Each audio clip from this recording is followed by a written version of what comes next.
Hello world, Dano here, stacking paper as always. Today we are reviewing The Time Machine by the godfather of science fiction himself, H.G. Wells. This is the first Wells I've read. Kind of wild that in all my science fiction reading up until this point, I haven't read the guy that started it, arguably.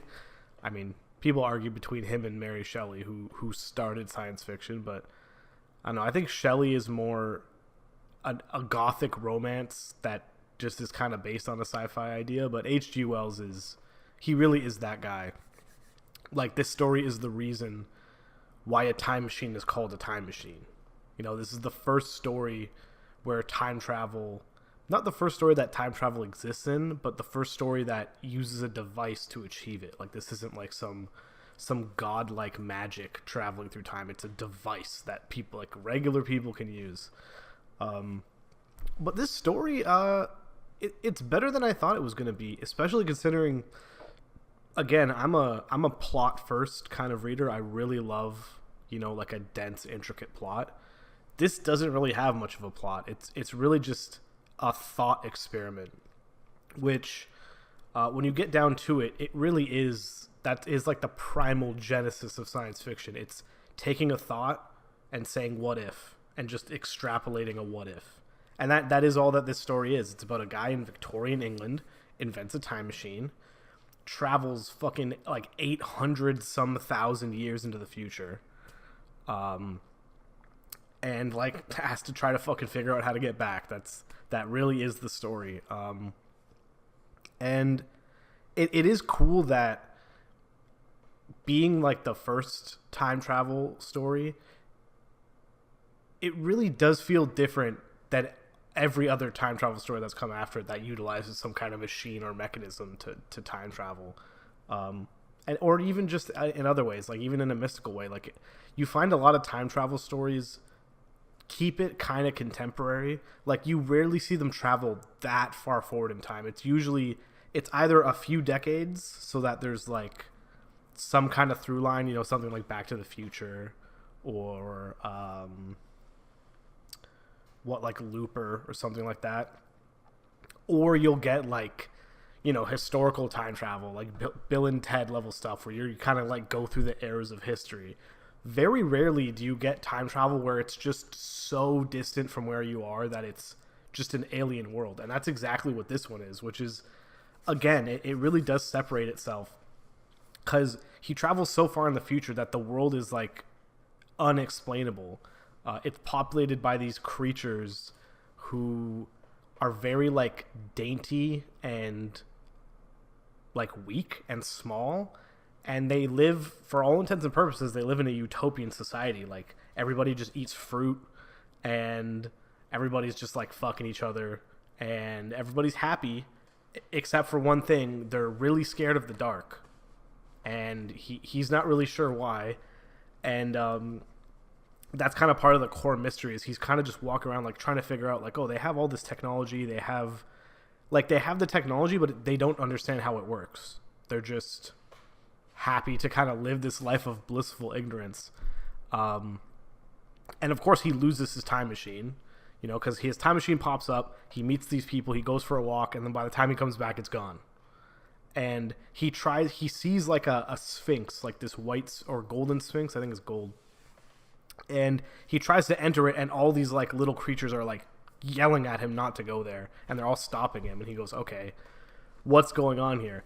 And I do like that the story is more of a mystery than anything, because he keeps trying to posit reasons for why the world is the way that it is. His first hypothesis is that mankind doesn't have any predators anymore, and since they solved all the world's problems, they started to kind of just become weak. And this idea that like I guess creativity and ingenuity comes from like being backed into a corner, comes from necessity.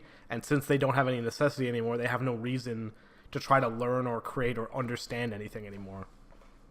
And I also do like that, because it's told in retrospect, basically every time he makes one of these like hypotheses, he goes, yeah, and I was so wrong about that.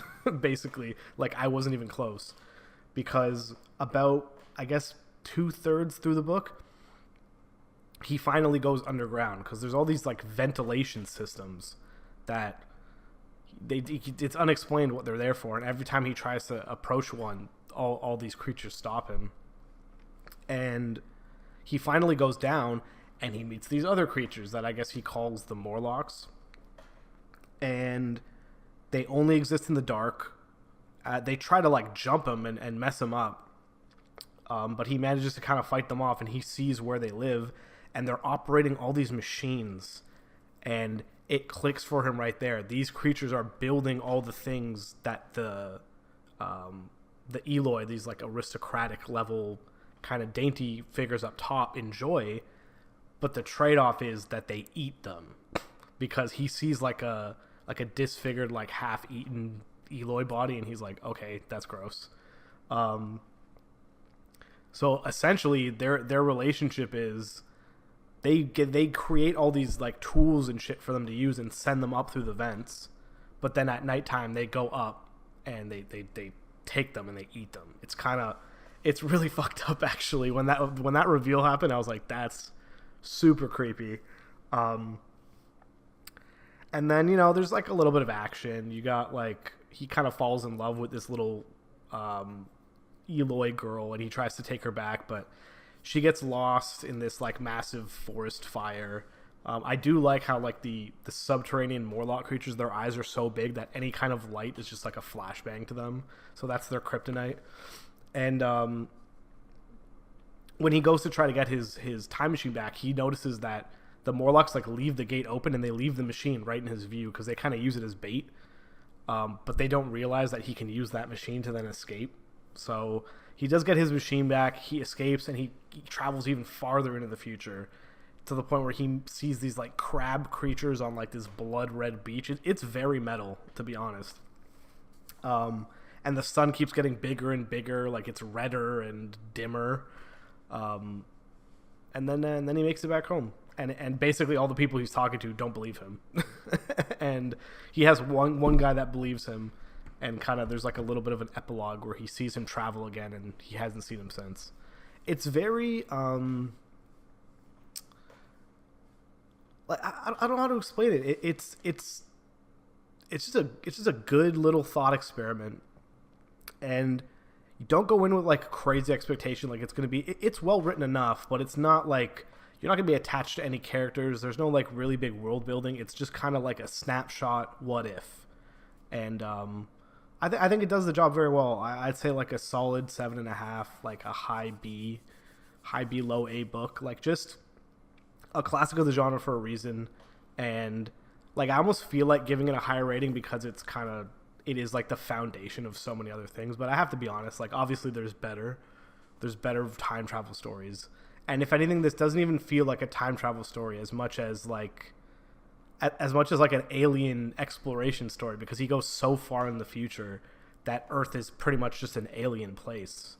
But it's really cool and absolutely worth the read. Essential for understanding, I guess, some of the roots of science fiction. But I'm going to try and do a couple more Wells this year because they're all very short. Like this isn't even a novel; it's a novella. It's like 30,000 some words. So I read this like at work. So yeah, no, solid book. Until next time, take it easy.